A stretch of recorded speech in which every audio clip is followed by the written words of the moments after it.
was the same way, running away from everything or doing things that I know that is not me or whatever. Sometimes you got to stop and turn around and look at yourself. Yeah.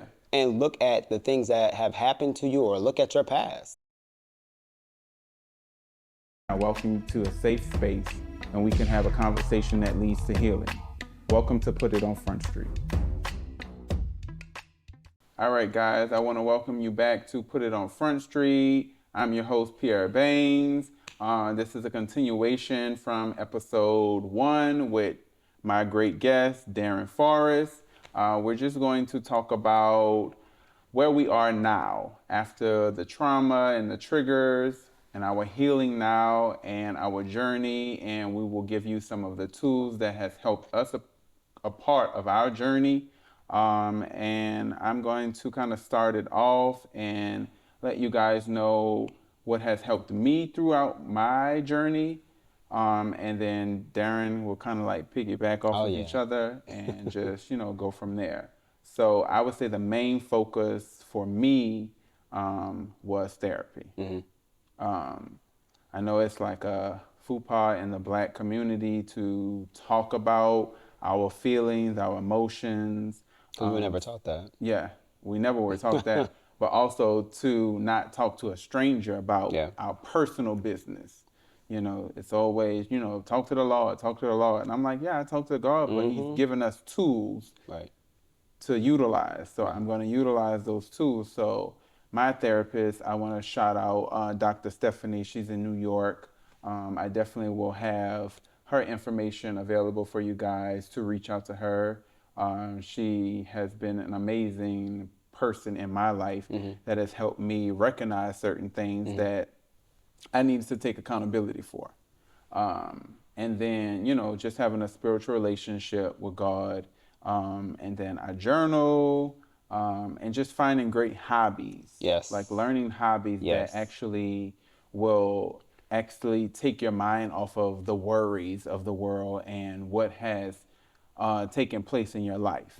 And lastly, I would say just laughing more. Like a lot of times we don't just let go. We're just so uptight and we just bottle everything in until we explode. So I'm one of the biggest goofballs. You know that. Like I make all kind of jokes all the time. So I just feel like that has helped me to kind of like let down some of those walls that I don't need to protect myself from. Still protect myself overall, but just not be so with everyone that I come in contact with. Because I felt like everybody was an enemy. So adulthood me has definitely taken accountability for actions and how I've navigated what has transpired in my life, but not to dwell or to sit in that space for too long. I always make that joke like I dwell in the darkness. But it's not a good place to always stay in. You know what I'm saying? Like, it's a good, I would say, place to visit and then keep on moving and come out of it. You have to come out of it. But, some of us are learning how to do that. And I would say those tools that I've given you guys, honestly, the people that know me know that like I am a hard nut to crack. So it definitely helped. It definitely helped me. But what would your just to piggyback off of what you said about therapy, another thing that I did that really helped me was really trying to understand myself and understand who I was and try to accept that person that I am, because it's like going through all that, you're kind of like you're re-meeting yourself because you're trying to understand who you are. Because I always say that there's always a reason why we do the things that we do. There's always a reason why we get mad or we say the things that we say or we do the things we do. We allow or accept the things that are done to us. There's always a reason why. And that's why I had said in the first episode, I said I went through a journey of understanding my whys. Because that's understanding to the point of getting to the point of understanding who I am as a man, who I am as a black man, who I am as a black gay man. You know what I mean? So that really helped me And that goes for any situation. Like, you can be out and you get triggered. Sometimes you got to sit in that feeling and be like, well, why did that trigger me? Yeah. And that might open up something else that you probably didn't think about. You know what I mean? Or why am I still doing the things that I do? Why? Why do I allow the things that are done to me, the hurt or whatever? Yeah. So it really went through a process of really trying to understand who I was. And I feel like that really helped me in knowing my reasons, because there's a root to everything. There's a root to everything that obviously can grow into many different things. That is true. And we always have to understand and figure out what is the root of that, and where does it fester, where does it come from, and why does it grow into something else? Yeah. So I'm still on that journey. I'm still like, things may trigger me, things may go, wherever the case may be, and I really take a different aspect or look at it. Before, I would just shut it in the back of my head, or I wouldn't give it any thought or any no life to it or anything. Now I'm like, I want to know what it is. Yeah. Because that's just gonna better help me understand who I am. Yeah. Like you said, hobbies. I exercise a lot. It releases a lot of energy. You know what I mean? Like, I don't like to hold stuff in, because I used to do that. And I know how I can get when I hold stuff in. And to a certain extent, I still kind of do that when it comes to like relationships and stuff, because I like for things to be cool and everything's fine, da da da da. But now I am in a place where I vocalize a lot of things. You know what I mean? And I am at a point where it's like, well, not everybody's on that same journey as you. Yeah. You know what I'm saying? And that's okay. They'll get there, they'll go on their journey, whatever. But I'm still gonna make sure I say, what I need to say. Exactly. Yeah. And I used to never do that because I had lost my voice. Yeah. So I feel like even now in my 30s, I've started to regain my voice, because I'm more understanding of who I am and the person that I am, and accepting of me. Yeah. You know what I mean? What you want out of Exactly. your life. Yeah. Exactly. No, that's key, because those tools help reveal who we truly are. Exactly. And who we really want to be. Right. Some of us get stale and stuck or stubborn. Mm-hmm. You call up, lists of things. Mm-hmm. But I feel like I personally was comfortable and complacent for so long with the bullshit. Mm-hmm. Just be honest, just call a spade a spade. I was comfortable doing the shit I was doing for so long. Even though I knew I was hurting someone, whether I was in a relationship or I was hurting myself internally, because I'm like, this is not who you truly are. Right. This is not the person that you know that you want to be.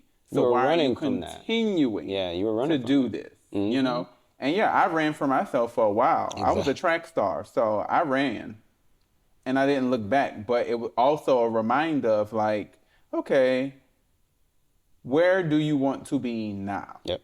Who do you want to be as you grow older? It's a reflection. Yeah. It's a reflect. Because I was the same way, running away from everything or doing things that I know that is not me or whatever. Sometimes you got to stop and turn around and look at yourself. Yeah. And look at the things that have happened to you, or look at your past. You know what I mean? Because a lot of influence comes from a lot of things when we were growing up. Yeah. Especially growing up in a black household, especially with us, going through what we went through and everything like that. Sometimes you have to turn around and you got to face it. Yeah. And you have to get to that point where you can turn around and face yourself. Yeah. Because it took me almost 30-something years in order for me to turn around and look at myself and be like, okay, what's really happening? Yeah. You know what I'm saying? Because it's a reflection. It's one of those like old sayings. You got to face your demons. You got to. And my aunts from New Orleans, I thank them for being extra and nosy sometimes, and just kind of like pushing me to like face certain things. Yeah. And they always used to say, like, I definitely had I was blessed to have a village once I overcame my obstacles at the young age that transpired with, being a prey to a predator. But they used to always say, like, you are not what happened to you. Yeah. You are not what, that thing, you know, and that voice always kept with me, like, you know, like you're better than your traumas and your triggers. And I feel like that's empowering. And it empowered me in a way that, like, I want to protect other kids and just people in general to not be a victim. And if you personally went through something like that, we said it in the first episode, it's not your fault. It's not your fault. And there's tools to work through and help you navigate how to have a healthy life. Right. Because there's so many different routes that we both could have taken. I know personally people that, you know, I've met along my journey that turned to drugs or to some type of sex work. And it's no shame. It's no judgment. Everybody's journey is different. And I was always, you know, that shoulder to lean on, and just more of, you know, that opening ear to a lot of, you know, people that I've come across, because I understand the shoes to a certain extent. They might not always fit, but they seem similar. So I just employ people to just kind of like look within, figure it out. And if you don't know how to do it by yourself, there is people out there. There are definitely organizations that we will list after this episode that are there to professionally assist you with, you know, healing and going on that journey. So my question to you would be, right now, you're in a healthy relationship. How does that play out? Like, does your partner, you know, kind of like be that support system when those triggers may come out? Like, how does that look? Because I know for me, my triggers are different. So how does that look for you? So definitely been in a relationship for 4 years, going on 5. Shout out to my man Ronald. You know, I think that, because we were in a long distance relationship. You know, we was in a long distance relationship for the first 2 years of our relationship. We basically was going back and forth every 2.5 weeks, whatever, to make things work. You know, we came up with a lot of things to make sure that we were there for one another. You know, when the pandemic happened, we went like 3 or 4 months without seeing each other. You know what I'm saying? So a lot has happened. And then, of course, with him moving, he moved to Dallas last year in January. And then, you know, we had to navigate through that too, because, you know, we're going from apart to be living in together, you know what I mean? So we definitely work through a lot of things, and he knows that I can be emotional, or I'm not afraid to talk about my emotions.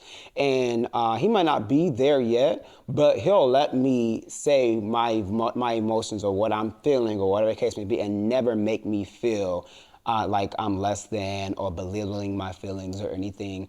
So like the navigation of that has been like interesting, because, you know, I'm very vocal with my emotions and he's not so much.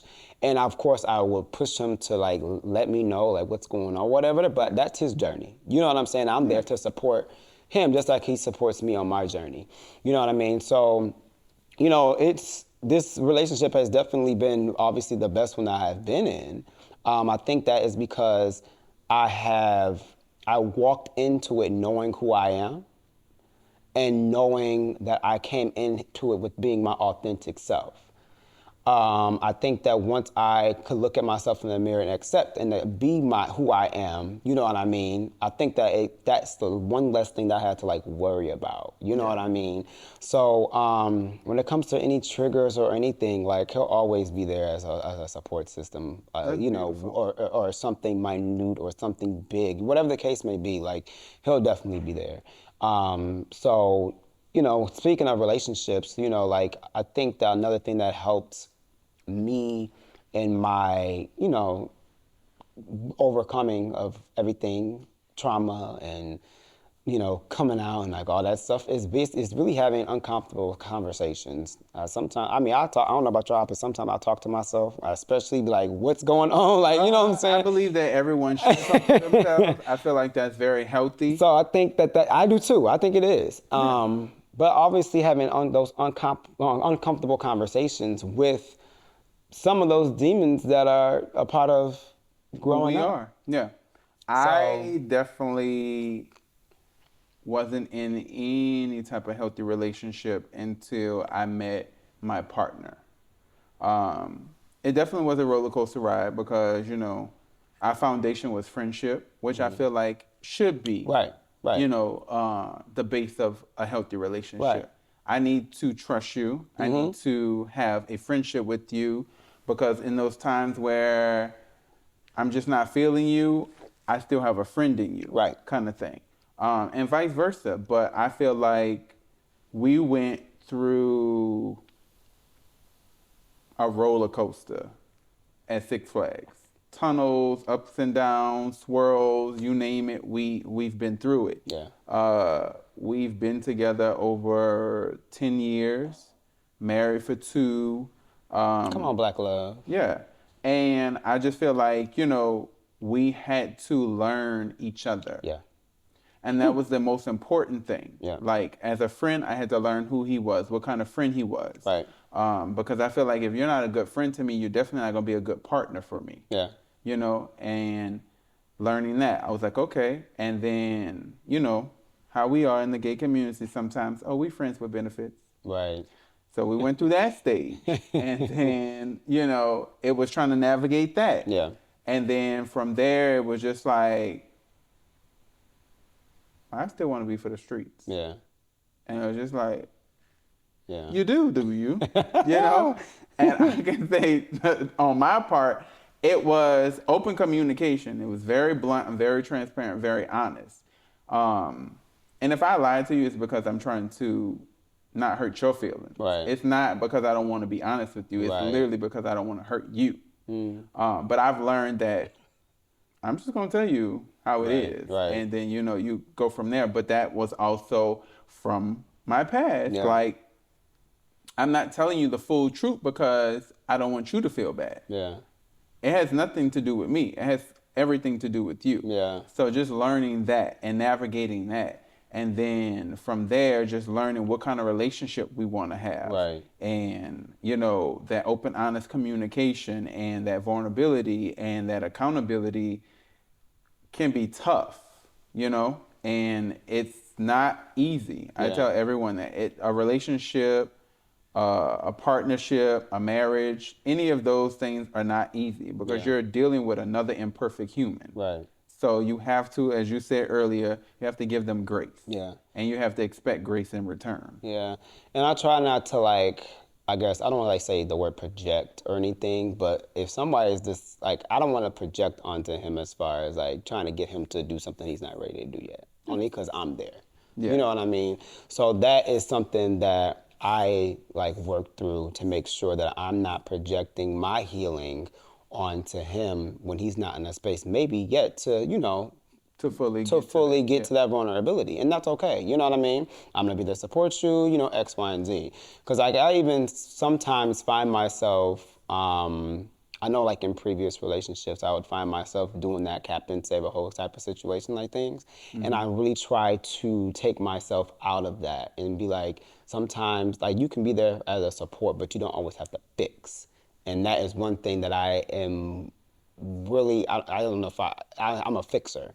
So sometimes I need to know when to fix and when not to. You know what I mean? Yeah, no, I get So it's just like, you know, that's just the stuff that's navigating, coming on the other side of, you know, me going through and overcoming. And now it's just navigating through like my healing and make sure that, you know, I have that support, but I'm not also projecting when somebody is not there yet. Yeah. So, and that's very valid and that's very, I would say, important to recognize. Yeah. And I commend you on that because, you know, some people will try to put where they are in life on you, and it's just like, well, whoa, hold up, like I'm not there yet. Yep. And it's just like you're moving too fast, and sometimes, you know, we get caught up and we like, well, if you're not where I'm at, then I got to leave you behind. Right. And it's just like, well, if you leave me behind, like, how does that, you know, help me? Right. You know what I'm saying? And it's just like we all need help. We all need someone to sometimes hold our hand and just say it's okay. You know, like, you know, I'm going to support you because you're supporting me. Yeah. And I feel like with my partnership, it's definitely been that the whole ride, even through me being, I call it the Kanye West, the asshole phase. Kanye of all people. Yeah, yeah. The Kanye West. It was an era. Yeah. I ain't give a fuck. Yeah. Honestly, you know, and he was patient, you know, and caring and understanding and understood, okay, you haven't gotten to that point yet. And I see the potential, and that's key. Yeah. When you actually see potential in a partner or a friend or a family member, and you're like, okay, I can wait on you. Yeah. I see, you know, you're getting there. Yeah. Baby steps. Yeah. You know, and I feel like that's important in healing, period. Yep. Like you have to do baby steps. You can't walk before you crawl. And if you do, kudos. Right. But not everyone is at that level. Right. And I feel like with my healing, your healing, we had to take baby steps. Definitely.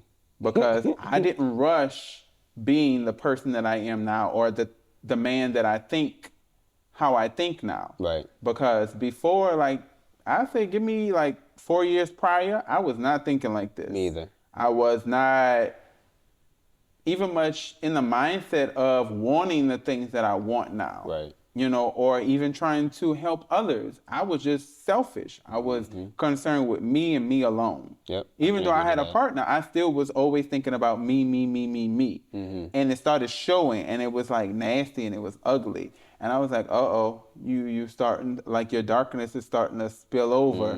It's starting to like poison certain relationships. It's like, you know, and I had to own my shit and I had to take accountability. And I'm like, wait, okay, let's backtrack. Let's figure out how to navigate this. Right. And like I said, therapy was definitely important because it showed me the man that I can be and the man that I wanted to be. And my therapist actually was never on my side. Really? As they shouldn't. Thank you, Dr. Stephanie. She was never on my side. Like, and when I say that, I say it jokingly, but she wasn't like, oh, you right. Right. You know, like she was very, very unbiased. Yeah. And we would do separate segments with her. Like she would talk to me, she would talk to him, she would talk to us both. Yeah. And those separate conversations was about me solely. Like, who do you want to be? Right, right. How do you want to be represented? Right, right. Like, what is your character flaws? Yeah. And that stuck with me for a long time. Like, character flaws. I looked at her like, what you mean flaws? Like, you know? Take like, a look at that mirror.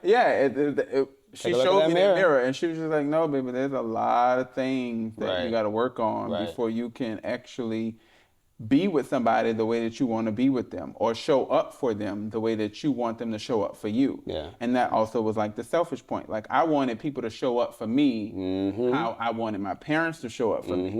It don't work like that. I was just about to ask, during your journey as far as like family, like what type of support did you have going through, I guess, your healing, or has that any of that contributed to like the person that you are? Like, yeah, I healed. Like I said, like I, told my dad how I felt. I broke down. I told him everything that transpired, and he did take accountability for certain things. Not everything, but that's another conversation that I will be having with him. But I have an amazing little sister. We're 10 years apart. She's my other best friend, but you are my best friend. But, she is so wise for her age. Yeah. And I, had the honor of helping my father and our small village help raise her once my mom passed away. She was 4 years old. So she has a lot of my ways, which sometimes I'm like, yikes. And she's a Taurus, so she's stubborn. But she's so independent. And I think that's one of the key things that I love and respect about her. She's so independent and she's a boss. She, has her own, and she, she rallies around me. Yeah. Like, conversations when she's always like pouring into me when I'm pouring into her. And she always is like, like I gotta make sure your cup is full, because when your cup is full, you can pour out to me and other people. And she was like, but you pour into people that are pouring into you. Yeah. And that like imagery always kind of sits with me. Like, I'm not gonna pour into someone that's not pouring into me. Yeah. And I know it might sound selfish, but it's just like, what am I benefiting from that? Right, right. And I used to be called an octopus by someone. I won't say his name. That you just extending these arms to everybody else, but you don't have enough to give to me. And I used to be like, but these people really need it. You know what I'm saying? Like, you good. Right. You know what I'm saying? And the conversation used to always be like, sure. And I'm like, damn, not sure. Right. Not sure. Yeah. So like I started to understand what he meant, and what other friends and family members used to say, like, you don't have time for us. Like, you're always, Captain Save-A-Ho, or trying to like extend your energy to too many people. And I used to be like, well, my light shines bright. Like, it's not my fault that people are attracted to me. But then I had to think about it like a moth to a flame. If too many moths are on that flame, you will never see that flame. Exactly. So then I had to start realizing, let's just like turn it down just a little bit, so it's not too much attraction. Right. But how do you deal with that? Because you do have a big light. I have started to pull back a little bit. I really have. I mean, I'm there for, I pour people pour into me, I pour into other people, I guess you can say, a lot. And, that's just my human nature. And again, that goes back to the whole Captain Save-A-Ho, whatever. Like, I just don't want anybody to ever feel like they're alone. And if I can do something to help them, I will. I feel like, I have pulled back a lot from where it used to be. You know what I mean? But I just try to just give as much positive energy that I give out, and just give those affirmations as much as I can. You know what I mean? Like, to my friends and stuff like that, and my family that are my close knit family or whatever. They know what if they ever needed something, like, I got them type of thing. Yeah. And but they know not to take advantage of that. You know what I mean? They know not to. And that's a good thing to know the balance. Exactly. And to recognize when someone is just a leech. Exactly. And when someone is actually, so like they know. Reciprocating it. And I mean, and like they help me, like my family. I mean, especially like my sister, and like my sister. I told you, my sister and me are like this, and she helped me a lot. Because even though she was going through the things that she was going through, we both poured into each other. You know what I mean? My best friend, the same way. Both of my brothers, we've definitely gotten closer over the years, of course. And that just having those conversations and stuff like that really helped with a lot of things with me. And I think that it helped them a lot as well. A lot of realizations and stuff like that. Because, you never know really know how you make someone feel until you actually have a conversation with them. That's true. So even though I pour out into so many, like, they know that, they can pour into me too, and they do. So that's why I appreciate it. So what would be, I would say, if not your top 3 tools, your top 2 that you would like give someone that personally doesn't know you, and that is not on our journey, but on a journey of healing, which we still are, some insight on? I would say do some just reflection. I would say definitely give yourself grace, of course. That's like a major thing, because we're always so hard on ourselves with everything. I mean, so much stuff that's happening in the world, and then the pressure that we put on ourselves and everything. That is something that, give yourself grace. Like, it's okay. And definitely, I would say therapy. Okay, I like that. I would say my number 1 tool would to be with something that my mother did to me when I was younger, which I am so appreciative of. She sat me down in the mirror, and she would just be like, look at yourself and love yourself fully. Like, pinpoint anything that someone would try to make fun of, or that you personally don't like, love it. Yep. Love all the quote unquote ugly parts about yourself. And then basically it's like repellent.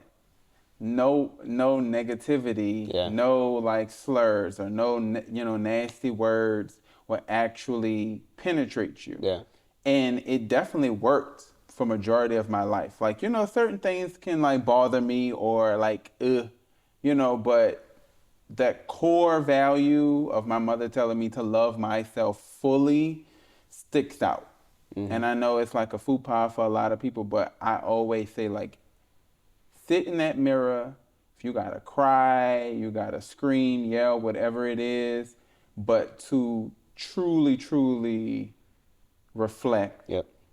and love yourself, and then start that process. Because no other therapist or gospel song or best friend or whoever they are in your life can make you feel better than you make yourself feel. Yep. And so that's why now things don't trigger me like that. Yeah. I reflect before I react. Yeah. That's big. Yeah, because that was my go-to. Yeah. I'm just gonna react to you. I was the same way. And you think that you saying something like, one of my favorite lines, they go low, I go to hell. Mm-hmm. And I had to learn to start going to heaven. Yeah.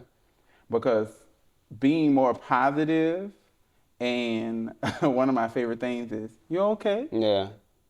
And like, okay? with me, Because it makes somebody like reflect and be like, wait, shit, am I the asshole, or am I, the fucked up person? Uh-huh. I also say, like, how's your spirit? Ooh, that's a good one. Because sometimes people don't recognize the spirit or the energy that they give off. Yeah. You know what I mean? And like going back to what you said about being positive, like I've gained like a lot of patience or whatever. Like I give people grace. And I think that's a term that I really have learned, I guess, throughout like this journey. And I guess you learn what grace really means. What it really means. That's exactly it. And a lot of people don't know what grace means. Yeah. It's the access to something that you weren't supposed to have. Yes. You hear that? You are gaining access to something that you weren't supposed to have. Yeah. So anyone that gives you grace or you give them grace, just let it go. Yeah. And I think that is what I can give, like, the way that I see other people, how they maneuver and how they handle things or whatever the case may be. And it also, you kind of recognize, like, that person's not for me. Exactly. Yeah. I like that because I feel like we're constantly growing. Mm-hmm. We're constantly evolving. We're constantly healing from whatever it is that has happened in our lives or outside lives, outside of this, situation, that you have to understand self. Yeah. And then, reflect on those things and work through it, because if you don't, like, no one owes you anything. No. And that was the toughest lesson that I learned. Not even much just like with my situation. I was just like, nobody owe you nothing. Right. Nobody owe you nothing. Right. The world gonna keep turning. Mm-hmm. It's gonna keep spinning. And people's lives are still gonna move. Yeah. With or without you. Yeah. And so that's why I got that mentality of like everybody's disposable, because I'm disposable too to some people. Mm-hmm.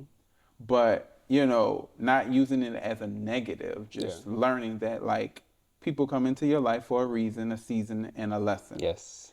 And not holding on to them and not holding on to situations. Mm-hmm. So this episode is definitely about, we have to process, reflect, and let go.